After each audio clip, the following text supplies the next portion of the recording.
ആ ഡെഡ് ബോഡിയുടെ ആ ജാക്കറ്റ് അഴിച്ചു. അതിനുശേഷം ആ ഒരു അരയിലൊരു ബെൽറ്റ് ഉണ്ടായിരുന്നു, സാധാരണ സൈനികർ ഉപയോഗിക്കുന്ന പോലത്തെ പച്ച നിറത്തിലുള്ളൊരു ബെൽറ്റ്. ആ ബെൽറ്റ് ഊരുകയും ശക്തമായൊരു ബോംബ് സ്ഫോടനം അവിടെ ഉണ്ടായി. ഇത് വിസ്മയിപ്പിക്കുന്ന ഒരു അനുഭവ വിവരണമാണ്. കുര്യാക്കോസ് കെവി ഇന്ത്യയിലെ ഏറ്റവും വലിയ സായുധ പോലീസ് സേനയായ സെൻട്രൽ റിസർവ് പോലീസ് ഫോഴ്സിൽ വിവിധ തലങ്ങളിൽ 40 വർഷത്തോളം പ്രവർത്തിച്ചയാൾ. കൈ പുറകിൽ കെട്ടി കഴുത്തെ കയറിട്ട് ഈ ഒരു സമുദായത്തിൽപ്പെട്ട 17 പേരെ യാതൊരുവിധ കരുണയും മനസാക്ഷിയില്ലാതെ അവരെ തൂക്കിലേറ്റപ്പെടുകയാണ് ഉണ്ടായത്. സംഭവ ബഹുലമായ സർവീസ് കാലത്തെ അതിശയകരമായ കഥകൾ പങ്കുവയ്ക്കുകയാണ് കുര്യാക്കോസ് കെവി.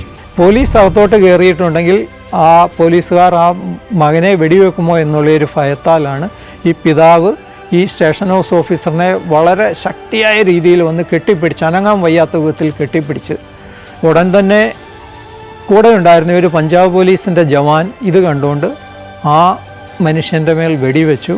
അദ്ദേഹം ഓൺ ദ സ്പോട്ടിൽ തന്നെ മരിച്ചു വീണു. പഞ്ചാബിലും ജമ്മു കാശ്മീരിലും വടക്ക് കിഴക്കൻ സംസ്ഥാനങ്ങളിലും നക്സൽ ബാധിത പ്രദേശങ്ങളിലും നേരിൽ കണ്ട കാര്യങ്ങൾ.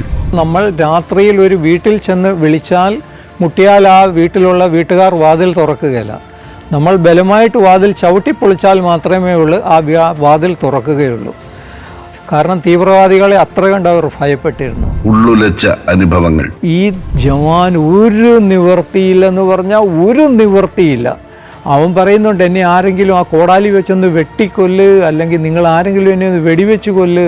കുറേ ബുദ്ധിമുട്ടായി. കാണുന്നവർക്കും ഭയങ്കര സങ്കടം, ഈ സഹിക്കുന്നവന് അതിനേക്കാൾ സങ്കടം. ഇങ്ങനെയായി അവസാനം അവൻ പറഞ്ഞ്, ഒരു കാര്യം ചെയ്യുക, നിങ്ങൾ എൻ്റെ തോക്ക് എനിക്ക് എടുത്തുകൊണ്ടെത്താം, ഞാൻ സ്വയം വെടിവെച്ച് മരിച്ചോളാം എന്ന് പറഞ്ഞു. UN പീസ് മെഡലും രാഷ്ട്രപതിയുടെ പോലീസ് മെഡലും ഉൾപ്പെടെ നിരവധി ബഹുമതികൾക്ക് അർഹനായ CRPF-ൽ നിന്ന് SP റാങ്കിൽ വിരമിച്ച കുര്യാക്കോസ് കെവിയുടെ സർവീസ് ജീവിതം അദ്ദേഹം തന്നെ പറയുന്നു. ചരിത്രം എന്നിലൂടെ സഫാരി TV ചാനലിൽ തിങ്കൾ മുതൽ വെള്ളി വരെ രാത്രി 10:30, പിന്നെ സഫാരി TV യൂട്യൂബ് ചാനലിലും.